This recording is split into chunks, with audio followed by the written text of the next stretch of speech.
আসসালামু আলাইকুম। অবিরাম বাংলার সংবাদে সবাইকে স্বাগত জানাচ্ছি। আমি নাইম ফাথুম মুবিন। শুরুতেই বিআরবি কেবলস সংবাদ শিরোনাম। শেখ হাসিনাকে গ্রেপ্তার করা হোক, ইন্টারপোলকে রেড অ্যালার্ট জারির অনুরোধ বাংলাদেশের। রেমিটেন্স যোদ্ধাদের ভোটের আওতায় শীঘ্রই আনা হবে। বিদেশি চাটুকারদের উপদেষ্টা বানানো হচ্ছে ফয়জুল করিম। আলীগকে ভোটের মাধ্যমে বাতিল করতে হবে, আমির খসরু। বিএনপি অফিস ভাঙচুর মামলায় আলীগ নেতা সুমনের 3 দিনের রিমান্ড। শেখ হাসিনাকে গ্রেপ্তার করতে তৎপর বাংলাদেশ থেকে ভারতে পালিয়ে এসে আশ্রয় নেওয়া শেখ হাসিনাকে যেন গ্রেপ্তারের রেড অ্যালার্ট জারি করা হয় সেই বিষয়ে ইন্টারপোলের কাছে অনুরোধ করল বাংলাদেশ। মঙ্গলবার দুপুরে ঢাকা আন্তর্জাতিক অপরাধ ট্রাইব্যুনালের চিফ প্রসিকিউটর মোহাম্মদ তাজুল ইসলাম এই তথ্য দেন। বাংলাদেশের প্রথম আলো সহ একাধিক সংবাদ মাধ্যমে এই খবর প্রকাশিত হয়। ঢাকার আন্তর্জাতিক অপরাধ ট্রাইব্যুনালের চিফ প্রসিকিউটর জানান, রবিবার এই অনুরোধ জানানো হয়েছে ইন্টারপোলের কাছে। তিনি আরো জানান, শেখ হাসিনা মানবতা বিরোধী অপরাধ করেছেন বলে অভিযোগ। তিনি ঢাকা বা বাংলাদেশের বিচার ব্যবস্থার এখতিয়ারের বাইরে, সেই কারণে ইন্টারপোলের কাছে রেড অ্যালার্ট জারির অনুরোধ করা হচ্ছে। প্রসঙ্গত, গত 17 অক্টোবর বাংলাদেশের গণহত্যায় ও মানবতা বিরোধী অপরাধের অভিযোগে অভিযুক্ত করা হয়। মোট 46 জনের বিরুদ্ধে গ্রেপ্তারি পরোয়ানা জারি করেছে আন্তর্জাতিক অপরাধ ট্রাইব্যুনাল। তাদের মধ্যে শেখ হাসিনা সহ রয়েছেন তার বোন শেখ রেহানা, একাধিক মন্ত্রী, পুলিশ কর্মকর্তা, সেনা কর্মকর্তা। এই আদেশ দিয়েছিলেন আন্তর্জাতিক অপরাধ ট্রাইব্যুনালের চেয়ারম্যান বিচারপতি মোহাম্মদ গোলাম মুর্তুজা মোহাম্মদ মতিউল এবং শফিউল আলম মাহমুদ। রেমিটেন্স যোদ্ধাদের ভোটের আওতায় শীঘ্রই আনা হবে। জাকের পার্টির মহাসচিব শামীম হায়দার বলেছেন, জাতি এমন একটি জাতীয় সংসদ নির্বাচন চায় যেখানে সবাই নির্বিঘ্নে, স্বতঃস্ফূর্ত ও মুক্তভাবে ভোট দিতে পারবে। তাই সংসদ নির্বাচন পদ্ধতিতে পরিবর্তন আনা দরকার। সংখ্যানুপাতিক প্রক্রিয়া যদি নির্বাচনে অনুষ্ঠিত হয়, তাহলে বড় দুটি দলের বাইরে একটি বিকল্প অংশগ্রহণমূলক সংসদীয় ব্যবস্থা সৃষ্টি হবে। মঙ্গলবার 12 নভেম্বর দলীয় প্রেস বিজ্ঞপ্তিতে কিশোরগঞ্জ জেলা জাকের পার্টির ইউনিয়ন প্রতিনিধি সভায় তার এসব কথা জানান। শহরের প্রেস ক্লাব মিলনায়তনে আয়োজিত সভায় সভাপতিত্ব করেন কিশোরগঞ্জ জেলা জাকের পার্টির সভাপতি শামীম হায়দার বলেন, বিচারিক কাঠামোকে স্বাধীন এবং নিরপেক্ষভাবে কাজ করে যেতে হবে। একটি বিষয় লক্ষণীয়, তৈরি পোশাক শিল্প খাতে পাশাপাশি যারা প্রবাসী নিজেদের মাথায় ঘাম ফেলে কষ্টার্জিত আয় বাংলাদেশের রেমিটেন্স পাঠাচ্ছেন, তাদের এবার মূল্যায়ন করতে হবে। রেমিটেন্স যোদ্ধাদের ভোটের আওতায় আনা হবে। ভোটিং প্রত্যাবর্তন করার কথা জানিয়ে তিনি বলেন, অবাধ, সুষ্ঠু, নিরপেক্ষ ও অংশগ্রহণমূলক নির্বাচন করতে হলে ভোটিং এর সাথে ব্লকচেইন টেকনোলজি প্রয়োগ করতে হবে। সবাই অন্যদের মধ্যে বক্তব্য রাখেন অতিরিক্ত মহাসচিব মাহবুবুর রহমান হায়দার, শ্রমিক ফ্রন্টের কেন্দ্রীয় সাধারণ সম্পাদক নজরুল ইসলাম। বিদেশি চাটুকারদের উপদেষ্টা বানানো হচ্ছে ফয়জুল করিম।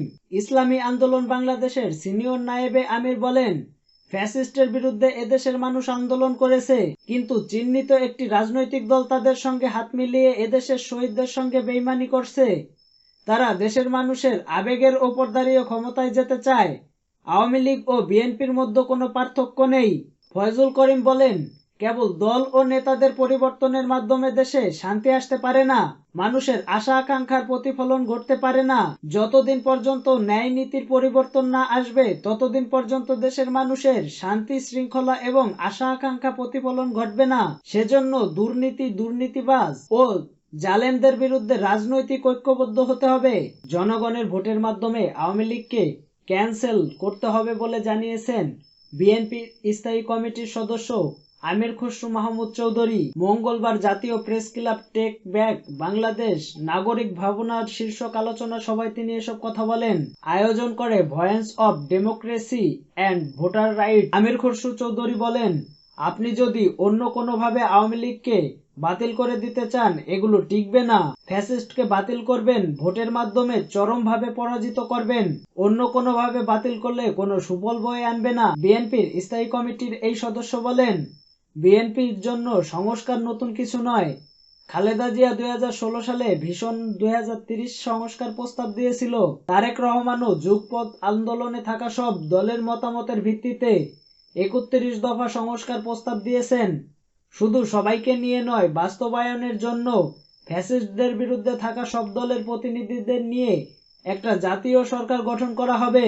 তিনি বলেন, জাতীয় ঐক্যমতের ভিত্তিতে সংস্কার বাস্তবায়ন করা হবে। জনগণের আস্থা নিয়ে সংস্কার করতে হবে। সেটি একমাত্র সম্ভব নির্বাচিত সরকারের মাধ্যমে।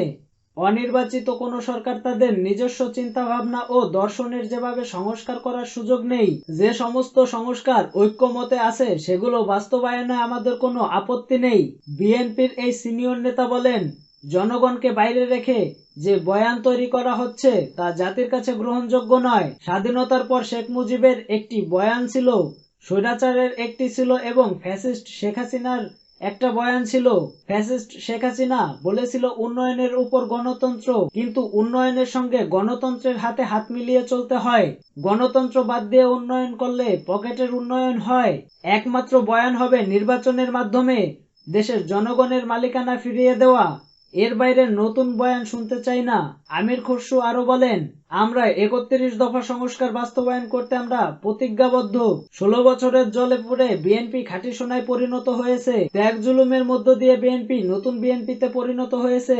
বিএনপির নেতা কর্মীরা ত্যাগ করতে শিখেছে, রক্ত দিতে শিখেছে এবং জীবন দিতেও শিখেছে। আমরা গণতন্ত্র, মানবাধিকার ও ভোটাধিকার ফিরিয়ে পাওয়ার লড়াই থেমে থাকবো না। তিনি আরো বলেন, অন্তর্বর্তী সরকারকে আমরা ব্যর্থ হতে দেব না। আমরা সমর্থন দিয়ে যাচ্ছি এবং যাব। সবাই মিলে শেখ হাসিনা সরকারের পতন ঘটিয়েছি। সবাই মিলে ঐক্যবদ্ধভাবে গণতন্ত্রের পক্ষে কাজ করতে হবে। হাসিনা পালানোর পর দেশের মানুষের মনোজগতের পরিবর্তন হয়েছে। যে দল ও ব্যক্তি বুঝতে পারবে না, তাদের রাজনৈতিক বেশি দূর এগোতে পারবে না। আমির খসরু বলেন, বিএনপি শুধু বিপ্লব নয়, সংহতি। বিএনপি জাতীয় ঐক্যের মাধ্যমে বাংলাদেশে জাতীয়তাবাদের কথা বলেছে। বিএনপি জাতীয় ঐক্যের মাধ্যমে বাংলাদেশে জাতীয়তাবাদের কথা বলছে। আমরা জাতীয় ঐক্যের মাধ্যমে যেটা প্রতিষ্ঠিত করব সেটাই থাকবে। এই বিএনপি নতুন বাংলাদেশ গড়তে চায়, স্বাধীন মানবিক বাংলাদেশ গড়তে চায়। বিএনপি অফিস ভাঙচুর মামলায় আলীগ নেতা সুমনের 3 দিনের রিমান্ড। অর্থ পাচার, হত্যা, বিএনপির অফিস ভাঙচুর সহ আলাদা 10টি মামলায় লালমনিরহাট জেলা আওয়ামী লীগের যুগ্ম সাধারণ সম্পাদক, হুন্ডি ব্যবসায়ী ও শীর্ষ সন্ত্রাসী সাখাওয়াত হোসেন সুমন খানকে 3 দিনের রিমান্ড মঞ্জুর করেছে লালমনিরহাট অতিরিক্ত চিফ জুডিশিয়াল ম্যাজিস্ট্রেট আদালত। মঙ্গলবার সন্ধ্যায় লালমনিরহাট জেলা ও দায়রা জজ আদালতের chief judicial magistrate Rezaul Karim এ আদেশ দেন। আওয়ামী লীগ নেতা সুমনের বাড়ি লালমনিরহাট জেলা শহরের কেন্দ্রীয় শহীদ মিনারের পিছনে। তিনি বিশিষ্ট ব্যবসায়ী মৃত বাচ্চু খানের একমাত্র ছেলে। একসময় তিনি অবৈধ পথে আসা ভারতীয় গরু সিন্ডিকেট ও হুন্ডি ব্যবসায়ের সঙ্গে জড়িত ছিলেন। আওয়ামী লীগ সরকার ক্ষমতায় থাকাকালীন দীর্ঘ 15 বছর হত্যা, চাঁদাবাজি ও বিভিন্ন অপরাধের সঙ্গে জড়িত ছিলেন এই শীর্ষ সন্ত্রাসী সুমন খান। তার নিজের হাতে তৈরি একটি সন্ত্রাসী বাহিনী ছিল, যাদের ভয়ে কেউ কখনো প্রতিবাদ করতে পারত না। আর এই বাহিনী দ্বারা তিনি লালমনিরহাট জেলায় একক সন্ত্রাসী রাজত্ব করতেন। তাকে কেউ চাঁদা দিতে অস্বীকার করলে বা কেউ তার কথা না শুনলে তার সন্ত্রাসী বাহিনী দিয়ে ওই ব্যক্তিকে উঠিয়ে নিয়ে এসে নির্মম নির্যাতন চালাতেন। লালমনিরহাটে তার কথাই ছিল শেষ কথা। লালমনিরহাট জেলা ও দায়রা জজ আদালতের পুলিশ পরিদর্শক আব্দুর রাজ্জাক বলেন, ঢাকায় 6টি ও রাজশাহীতে একটি মোট 7টি হত্যা মামলা, অর্থ পাচার ও 2023 সালে লালমনিরহাটের মহেন্দ্রনগর ইউনিয়নের বিএনপি অফিস ভাঙচুর মামলায় মঙ্গলবার সন্ধ্যায় সুমনকে আদালতে হাজির করে 7 দিনের রিমান্ড আবেদন করা হয়।